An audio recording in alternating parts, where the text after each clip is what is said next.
been told by everybody up on this roof that they're all off the roof. I am on the roof of Exposure 4. Got fire through the roof of the fire building and the entire rear section. Now remember, given the payday, has he been accounted for? Okay.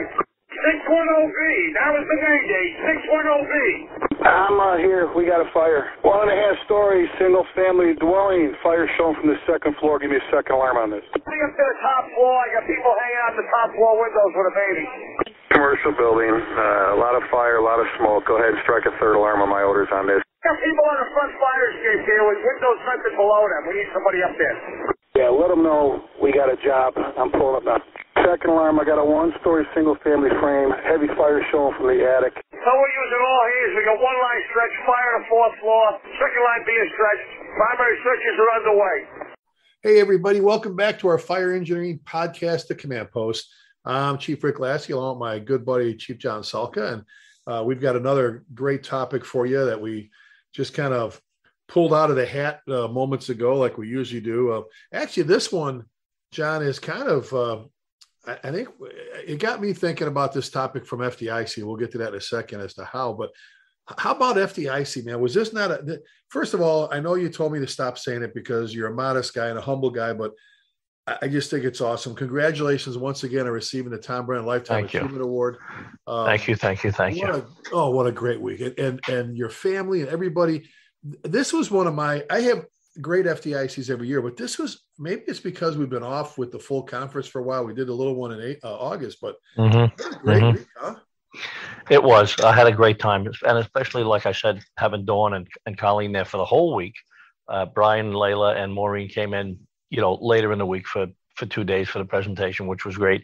And as you know, from getting the presentation, getting the award a couple of years ago, it sort of rides herd on top of everything because you're thinking about what's going on and when it's going to happen and this and that and the other thing. And then we had some other stuff planned as well, along with our classes. We did, I did 3 or 4 classes, counting the big room with Bobby, and it was a great week, but it went really fast.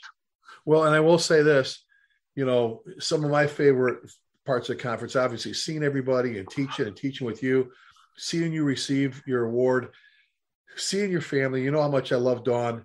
And I know, we couldn't get everybody there.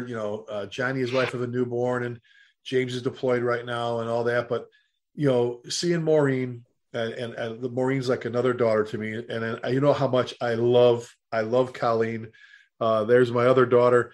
And then I see Brian with Layla, and congratulations to Brian, right? Got hired by Wichita. We mentioned this the other day, Wichita, Kansas. Another one of our favorites when it comes to the whole picture, but damn it, they know how to fight fires there, don't they? They're like our buddies in Stockton. I mean, I've heard nothing but positive stuff about Wichita, which I'm real happy about. Brian sort of pegged the place himself, driving by and stopping in and talking to some people. Of course, Sam Hiddle and a couple other people I know are on the job there. Sammy's a good guy, great guy. Talk very highly of the department, and a lot of other people I spoke to, particularly at FDIC, which was great because I had people from all over the country, people I've known for years that I just see maybe once or twice a year. A lot of them said the exact same thing. Wow, Wichita, what a great place. People either say one of two things about Wichita. Wichita, isn't that in Kansas? And then the other thing they say is Wichita Fire Department.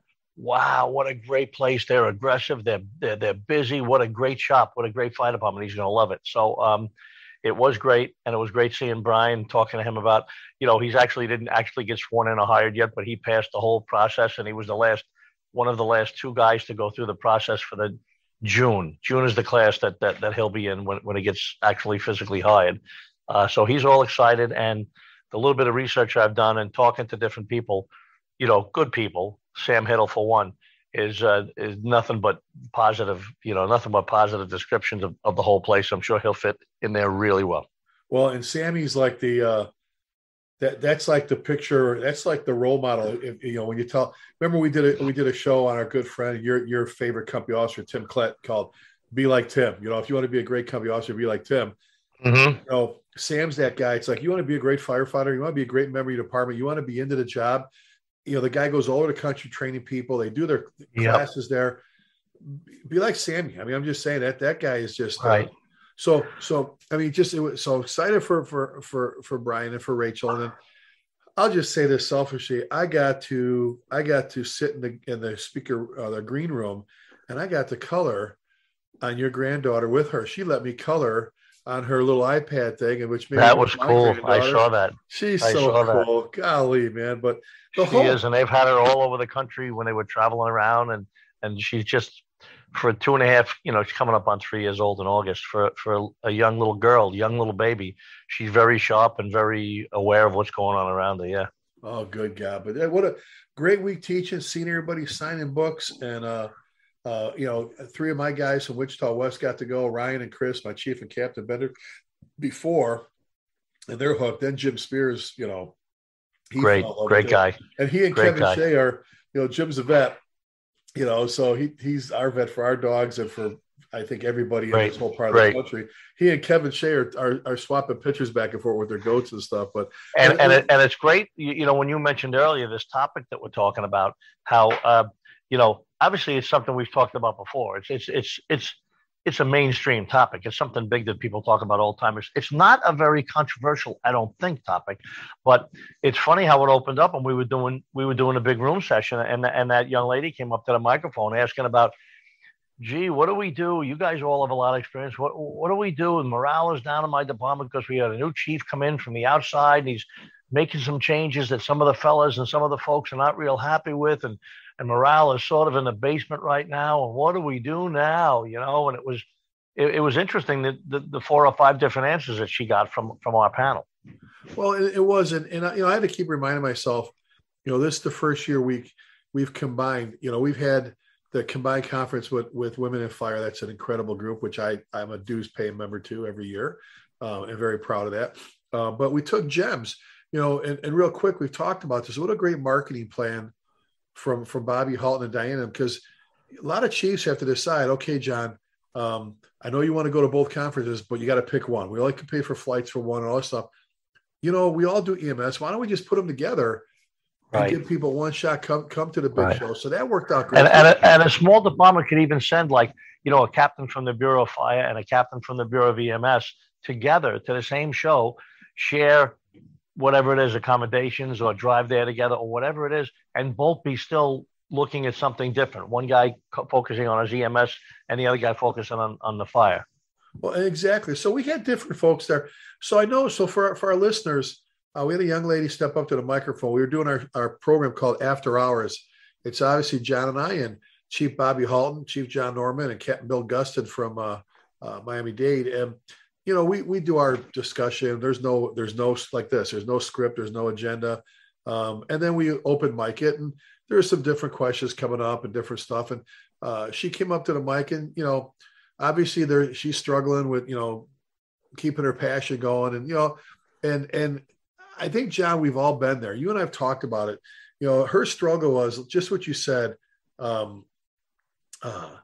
A new chief coming in and changing things or doing things, and maybe not everybody agrees. And we've been there. You and I have both been there. And I'll ask you a little bit to talk about being the new captain at 48 Engine, the things you changed. And I know as a chief in a couple places what I had to change. And there's a saying I've used for a long time. You've used it, and a couple other people have used, variations of it. But the saying, one of the sayings I love, and when it comes to following orders and doing your job, just like you said, is when all else fails, just do what the captain says. When you're done with all your magic and all your ideas and all your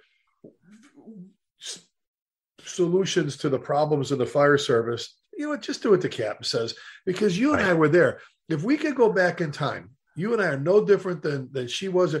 If we go back when we were firefighters to the kitchen table, pounding our fists and bitch about the captain who wants to do something differently, or the new captain or the chief of the new chief of department, or and we can remember that. And as young firefighters, you get all hooted and all wound up over these changes and all that, not really understanding what goes into that office or why, and and I've got a little deal I want to talk about in a second here, but I wanted you to mention something first, because our good friend Donnie Hade retired from the FDOI and the Rescue Battalion, 42 years or whatever. Donnie taught with us forever.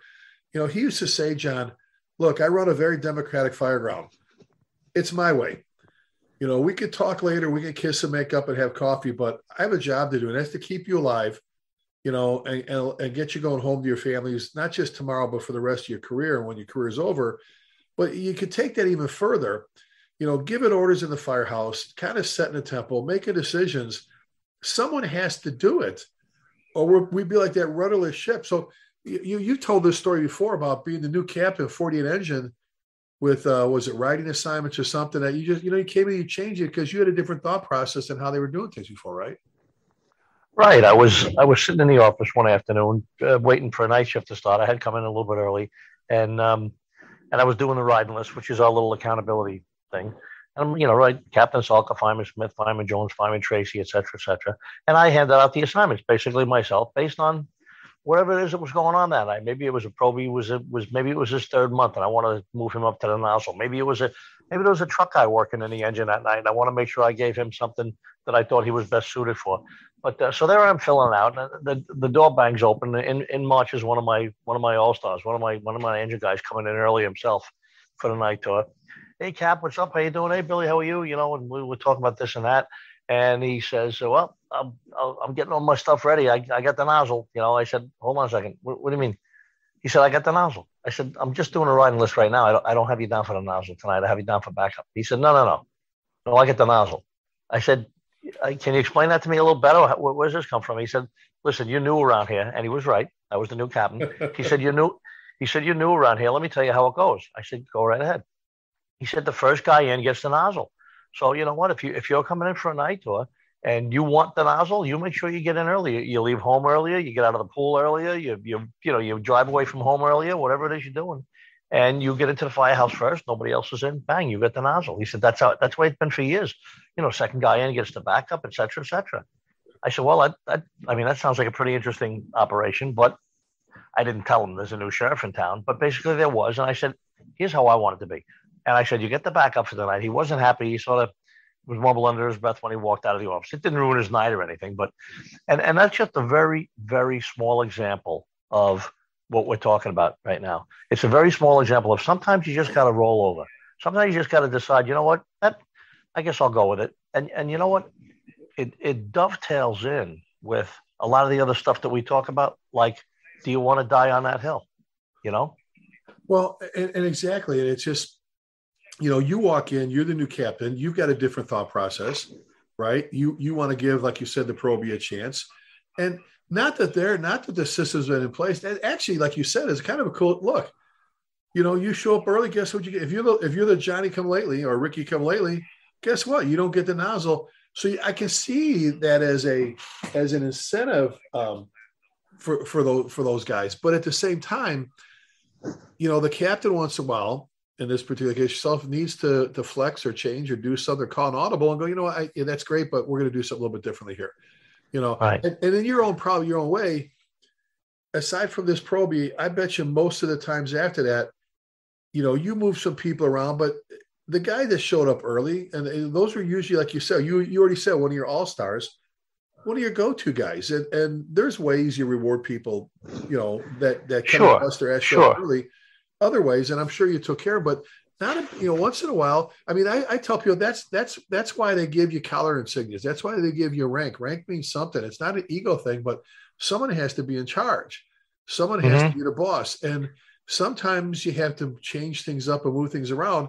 You mentioned it the other day. We were talking about this on another subject, the tribute that they did at Fire Engineering for Chief Ray Downey. Remember? And they're talking to different guys. And remember the one guy goes, there were times he would throw out this order and we're all like, what does he want to do that for? What really? And about 20, 30 minutes later, that order would come into place, and you'd go, oh, now it makes sense that, right. Holy crap. Yeah, and that's just another example. And it's great that it's an example with a high profile guy like Ray Downey, because he's a guy that nobody often questions, right? He was very, very well respected and held in high regard throughout not just the fire service in New York, but everywhere else. The point being, when a captain or even a young, I don't really mean lowly lieutenant, but, a first level supervisor, right? A lieutenant or a captain or a battalion chief or all the way up the line, when officers make decisions, when officers start new programs, when officers suspend programs that are underway to do something else, most of the time they're doing it for a reason. Most of the time they're doing it with the advice of others or after talking to a group or having a conference or a meeting. Most of the time it's warranted. Yet everybody else is very quick to pick up with, what are they doing? Who's doing it? Now, the two examples we use is Ray Downey and me, two captains. But what about this gal that was at the class the other day that was talking about her new chief? The chief of the fire department was instituting something. He was starting something that they were not very happy with. And whether it's we're going out another day a week on building inspection, whether it's, guess what? New uniform time. Here's what you guys are wearing. You're wearing button-down shirts with gold buttons. They'll be worn on every run, 24 hours, no matter what. It doesn't really matter what the issue is because it all turns back to that's what the chief said he wants to do. And I think I even said it half kidding around because we've had this conversation many times and we talk about it in our company officer academy program. I even said it to her. What are you going to do? Kill the guy? You just explained he's the new chief of department from outside, which means they just hired him. This guy has full reign over everything. He's going to come in and he probably has some good experience somewhere else. He's bringing along with him. And maybe the first thing he's doing is changing something that he knows absolutely is going to be better for the whole fire department, even though the 100, 200, 300, 500 guys in that department are used to it. And they think that that's the best way to do it because that's the way they've always done it. So, there's all of these conversations we're having here. They all lead back to the same place to, when all is said and done, just do what you're told. Just do what and the other point I want to make before I give it back to you is, we know we're a semi-military organization and, we don't take that really, really seriously, but we do to some degree. We have chain of command and officers and uniforms and things like that. But the point is, it really is true. When an officer gives an order, when an officer gives an instruction, that's what's supposed to be done, and that's what you're obligated to do. And we've had this discussion about some association years ago wrote in the firefighter Bill of Rights list of that a firefighter is allowed to disobey an order that they know to be dangerous if they receive it from a company officer. And I always said to myself, when somebody says that out loud, I always add, except in the 18th Battalion. Because that was unacceptable to me at my fire department, in my battalion. That was unacceptable that a firefighter would consider disobeying an officer or an officer would consider disobeying a chief. Now, yes, anybody can create some ridiculous, outlandish conditions like a chief, like somebody's drunk or somebody's out of their mind or having a breakdown or something. But under normal conditions, which is what most of us work under all the time, when you're given an order, when you're given an instruction, no matter how silly or crazy or dangerous you might think it might be, guess what? Get moving and use whatever caution you have to do, use whatever skills you have that you can try to make it through that. Okay. And it's not only the fire scene, it's the firehouse as well. Here's what we're doing now, guys. No, we're not. After dinner is not free time anymore. From now on, we're having a drill right after dinner. Oh, but we have a drill in the daytime. Yeah, but we're having two drills now, and you know what, you can be unhappy about it, but just, how about that? What was it? Was it Brunacini? Is everybody interested in having a drill? he says, Bruno said when he was a captain, all right, anybody who wants to train, meet me at the back of engine 1. Anybody who doesn't want to train, meet me at the back of engine number 1. Right. It's the same thing. You know what? And we're in 2022. It's a calmer and gentler world and everything else. And I'm fine with all that. I'm sort of old school. You're old school. But that was back when he was a captain. That was forget generations. Bruno, he left us at 82, 48 years with Phoenix, 26 years as chief. Think about how long ago that was. We talk generations now. He was going through it then when he's going, anybody wants to train me by engine 1. Anybody don't want to train me by engine 1. He was saying that stuff back then even. And it's a great fallback. It's a great fallback position for officers, particularly young new officers. You and I get that all the time. We get emails, we get conversations. We go to a conference like we just came back from FDIC. Guys will come up to you in the hallway and say, hey, Chief, I got a question for you. You know what? In my fire department, I'm a new lieutenant. And the guy I'll give you an example of, some of his senior men, some of his firefighters sort of dragging their feet when he's giving an instruction in the firehouse. Come on, guys, let's do this.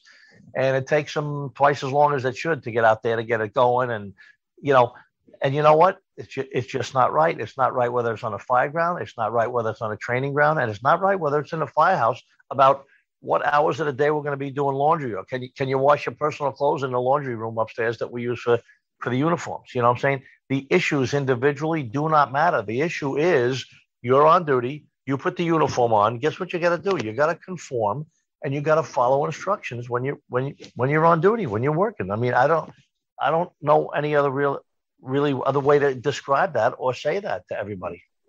Well, when things get all screwed up in the firehouse, it's usually because people aren't doing their jobs, people aren't listening, people aren't following orders, people aren't giving orders. Same thing in almost every volunteer firehouse too. It's, you know, you get elected, you get appointed, you get selected to be a lieutenant or a captain or a chief. And then, you know, it's like, okay, now I used to listen to John before, but now he's the captain. I'm really not going to listen to him. I used to listen before, but not, it's like almost once you get put in that position, people don't want to, you brought up the whole, you know, if an officer gives you an order, you know, if a senior officer gives you an order that you think is unsafe, you could disobey that direct order. That was that whole, you know, Bill of Rights thing. And you remember I tell a story, my son did 6 years in the Navy as a FMF corpsman for our Navy sailors and our Marines. You know what an FMF corpsman is. If you're a sailor, don't get mad at me for saying this, but for those that don't know what corpsman is, that's a combat medic, but they don't want you to call them combat medics, FMF corpsman. But that being said, Fleet Marine Force, that being said, I remember, John, you know, we were talking on the phone and I was getting ready to go out. It was about, like my third talk, I was doing at 29 Palms. You've heard me tell this story. And he calls me about 3 days ahead of time. He goes, hey, Dad, he goes, I got some of my Marines in my office. They say, what's your old man teach? And I was showing some YouTube videos, and the next up video came to one of your buddies. He goes, can you do me a favor? I said, what's that? He goes, would you tell your buddies to quit comparing the military to the fire service because you're not? And I'm like, I'm thinking, say, well, we're paramilitary, right? You know that. He goes, no. He goes, first of all, we can never, ever get away with wearing our uniforms like you guys do. He goes, secondly, we give orders and they're followed. He goes, I've been in your firehouses. I've watched your captains. I've been riding out there hanging with the guys ever since I was a kid. Half the time, nobody pays attention, or they argue or whatever. He goes, you know, he goes, and then one of your guys was talking about this firefighter Bill of Rights thing, and just like we said, you know, a brand new firefighter could disobey a direct order for a senior officer if he or she feels it's unsafe. He goes, if I do that, I get court-martialed. I go, well, timeout right there. First of all, that particular one was designed by a bunch of Facebook fire chiefs. And I told him, I explained to him, John, I go, you know, Facebook fire chiefs, they talk a good game, but they barely been to a dumpster fire. Some of them never slept in a firehouse. They don't know what it's like. You know, it's been so long since they rode a rig, they forget all that. I go, but you know, when I hung up the phone, John, I was a little like, you little smart ass. And then I realized, holy crap, he's right. You know, and then it comes down to, you and I've talked about this that several times, you shouldn't have to explain every order. You know, like we're talking about, you know, and I think it's a great title for the show. I wrote it down. We're talking about when all else fails, just do what the captain says. Follow orders, be a good soldier, do your job. Do your job. When somebody, and I said this forever, I can't explain every order. I can't say, okay, or every SOP. You know, I need to do this. Why, Chief? Oh, Jesus, all right. I don't have enough time to explain to every single firefighter officer why. An example I give is I love Louisville. You know that. And we spent the week with Terry McGrath. Terry's our partner from our Hump Day Hangout show. And Terry has said it. Terry loves his guys. Terry's been a hot pick, John, for the headhunters. I can't tell how many headhunters I've had call me and say, you know, we want to go cherry pick. We want to grab, and he's been offered Chiefs jobs that he don't tell. None of his guys know. He's been offered plenty of Chiefs jobs. And I know people that want him because he's a hot commodity when it comes to that. He loves his guys, but he gets frustrated once in a while. He'll just go, God, I wish the guys would just do their jobs. He goes, you know, and remember I talked about Calvin Allison, one of my favorite captains. When he made chief, when he retired, made chief, he came in, he sat in my office, and he got all emotional. He goes, you know, I used to think you were just running your mouth about this stuff. He goes, I told my guys, I'm supposed to be trying to build you firehouses and hire people, but I can't do that. You know why? Because you smashed your car up, you know, anyway, and you brought a gun to the firehouse. And he goes, Chief, I spent my whole time dealing with stuff that I go, there you go. If they would just do their jobs, you know, and take care of business. So you've heard me tell this story, put the new awnings up at Louisville, that made Central Station headquarters to protect the cars. All the staff cars are being burned out by the sun. And one of the former mayors, wonderful county commissioner, Bobby Mitchell, I love her. She was a great mayor, but she wanted to put an awning up on her driveway at home, and city code says no. So we even had to get a variance to do it. So we put ours up, and she called the assistant city manager, says, wait a minute, you told me I can't, why, and all this, and we're protected. I better see none of those firefighters' cars parked underneath there. You know where I'm going with this. You heard me tell the story. They finish it, John, and that night my boss calls me, says, I was just leaving, and they're parking their cars underneath there, and she's going to. So I call up, tell the captain, get them to move the cars up. Next night, I get a call from my boss again. This time it's after the county commissioner called and complained they're parking their car. They wash away extra cars, they park them underneath the awning.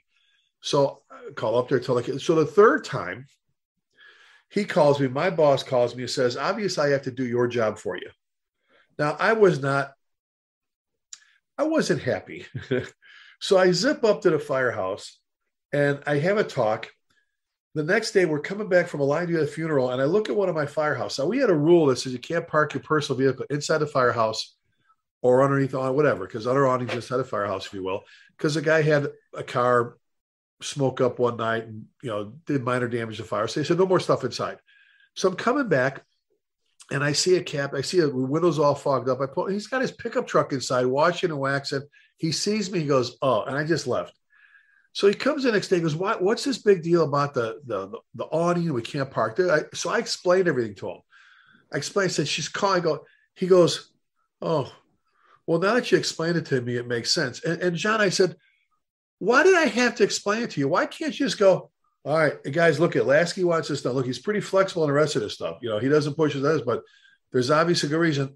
Let's go. Let's but it's almost sometimes you find yourself being pulled into this. I have to explain everything for it to make sense. Right. Oh, gee, I'm glad that measures up. I'm glad my explanation measures up to what you want, Cap, because I'm the chief. And guess what? It wasn't even my rule. Not that I'm talking out of school here, but it came from elsewhere, and I'm just passing it along. And we just don't want you parking under the awning. So no cars under the awning. And I'll tell you what, you, Rick Lasky, are a nicer guy than I am, because I'd have been all over the captain's butt the second night. The first night is always a Frio. The second night, I would have been like, are you guys kidding me? Are you guys kidding me? Not 24 hours ago, the phone call was made. I called up here as a chief and said, no members' cars under those, canopies while the chief's cars are empty, while they're empty, while the chief's cars are home, right? No parking. And now they're back there again. Who's paying for that? Who am I writing down on this piece of paper here for disciplinary procedures? It just... Listen, this is a product. This is a result of the current, social situation in America and in grade school and in college. Everybody feels an explanation is owed to them about everything. And you know what? When it comes to government and civilians and rights, that's true. But once you join a fire department, once you're on a job somewhere and you're working in a fire department or a police department or a sanitation department, or for that matter, in a bakery, when a guy in a bakery says, turn the ovens off, whether it makes sense to you or not, you turn the ovens off. He's done for the day. Maybe it's something different than they've done every other day. Maybe it's something different than you did the day before. But man, oh man, I don't know why it's so hard nowadays. And it's not a generational thing, but nowadays it seems to be that people, workers, that firefighters seem to question things more than they do, or not more than they do, but they seem to question first and act or comply second, when it should be the other way around. Act first, jump in, do what you're supposed to do, and then maybe half hour later say, hey, Cap, what was that about? You asked me to put that thing away? Yeah, here's what's going on, Tommy. Now it's a casual question. It's not like, satisfy me so I can do this for you. It's already done. It's already done. And then you can casually ask a little bit later, hey, Chief, what was that about? We really never put that away before. Yeah, I'll explain it later, Billy. Right now we're doing something. And at least they comply immediately. And then if they got a question, or maybe even a boss can even do this. Hey, fellas, just in case you're wondering why I said that before, gather around. I got to show you something. And now things suddenly make perfect sense. But don't you dare ask me to explain it first before you're going to comply. Like it's a, And you made me just think of a story. You know how much I love, the Bill Allen, the lieutenant I worked for at Bedford Park. You've heard me talk about him, just like you talk about Pete Lund. Bill Allen, incredible boss. And again, one of those guys, you didn't realize it till you weren't working for him, how just incredible he was. Right. And I tell this, I come into work and I see the cars out in the parking lot going, like we had a little field next door. I'm going, extrication? Really? I saw the beat up cars. Nobody did extrication like us, especially on our ladder truck. I'm like, really? We're doing extrication? I mean, All right. So I walk in before I go in. He's there early. I'm there. I walk in. I said, really, extrication? He goes, yeah, Rick, extrication. I'm like, why? He goes, because we're doing extrication. I'm like, but we're like the best. We should be teaching it. He goes, Rick, we're doing extrication. I'm like, all right, we'll go through the motions, kind of, smart assy. And we did. We went out there and we did our stuff. We took the doors off. We flapped the roof, the hood. We did blah, blah, blah, blah, blah, blah, the roof, and we flipped it. We did, all the stuff we do, a dash roll and so on and so forth. And once we got everything cut, flapped, moved, bent, whatever, everything was done. And, after it was done, just like you said, that's what made me think of it. He goes, Rick, come here for a second. He goes, look, once in a while I need to give an order and not have you question me on it. He says, you want to know? I'll do this one time for you. This is why we did extrication. So the shift the other day had a pin in right in front of City Hall. Had a pin in accident right in front of City Hall. Couldn't get the power unit going for their Hurstel. Called another firehouse. They came over. Couldn't get the power unit over for theirs. So neighbor department had to come, and we had to use their extrication in front of City Hall with everybody standing there. That's why we're doing extrication. I went, and in my head I'm going, okay, it makes sense now. But you know what? If I was a good soldier, you know what I would have done? You said, we're doing extrication. All right, good. Guys, I don't know why, but obviously there's a good reason why we're doing this, because exactly. And instead I was this is in the 80s. So it wasn't part of the newer generational thing, even a newer. Yep. Back in the minute, Rick, I was like, what? Don't things, all the years you've been a boss, both in your volunteer department and on the job in New York City, isn't it just a better day when people just do what you tell them? I mean, God, doesn't the real better day is when people do it when you don't tell them. When you walk in and stuff's already underway or already done, they say, we already took care of that, Cap, which is great, the other point I wanted to make, which sometimes firefighters don't think about it because they haven't been officers and they aren't officers, is sometimes when somebody asks a question or questions the order or, wants an explanation, to some degree, and it varies from place to place, I think, but to some degree, it's sort of a question. They're sort of questioning your abilities as well. They're sort of questioning your legitimacy too by asking you that question. Instead of just saying, well, Lasky asked me to do it, I'm doing it. Bill Conti asked me to do it, I'm doing it. Chief Salk asked me to do it, I'm doing it. That's what the answer should be. Do me a favor. We have a good reputation. You're my firefighter. I'm the captain. When I ask you to do something, just turn to the other guys and say, okay, guys, let's go. Captain wants us to repack the hose. Just go and repack it. We know that at dinner time or after dinner when we're eating ice cream or maybe on the next run, we'll say, oh, fellas, by the way, you guys are wondering why we packed the hose, right? I might throw it out there. But you're sort of questioning me. You're sort of questioning me and doubting me a little bit when you question an order that I give you as to, like, gee, why are we doing this? Just do it, and we'll settle it out later if we can. Well, it's different. Like you said, later on, sometimes there isn't it. And I've said this before, don't do it all the time. If you're a young firefighter, don't do it all the time. But once in a while, I think it's okay. You come in, hey, Cap, you got a second? You say, yeah, come in, Tommy. I got to ask you, we were kind of talking over coffee to guys, any particular reason why we did this drill again that we just did like 2 months ago? I think we're pretty good. Just help us out because we're just kind of wondering, we're just sitting down there just thinking, and you go, yeah, Billy, I'll tell you, this is why we had to do it. Okay, cool. And I think that's very, like you said before, very appropriate, very, very proper, professional.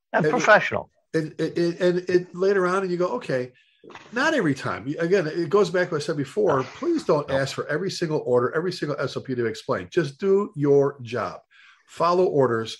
And John, let me just say this before we this is, I think, where the senior firefighter comes into play. We always talk about that, about how important a senior firefighter is. Senior firefighter, just you said before, is want to go, guys, enough already. That's what Captain Salka wants. Let's go. Enough. You feel better now? Let's go. And as senior firefighter, I needed that. Back then, I needed like a senior guy to tell me, Lasky, Rick, look, we're doing extrication today. Bill, God, he's one of the best lieutenants on his joint. We love working for him. There's obviously a reason. Do your job. And you go, and what you say, you go, okay, Wally, and you're good.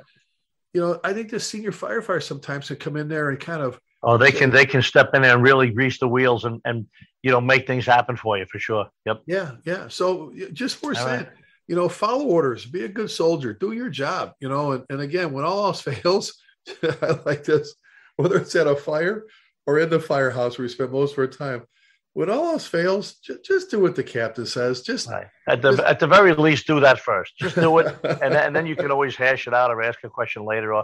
And the captain might just say, you know what, there was really no reason, Billy. I just wanted to do that today. Anything else?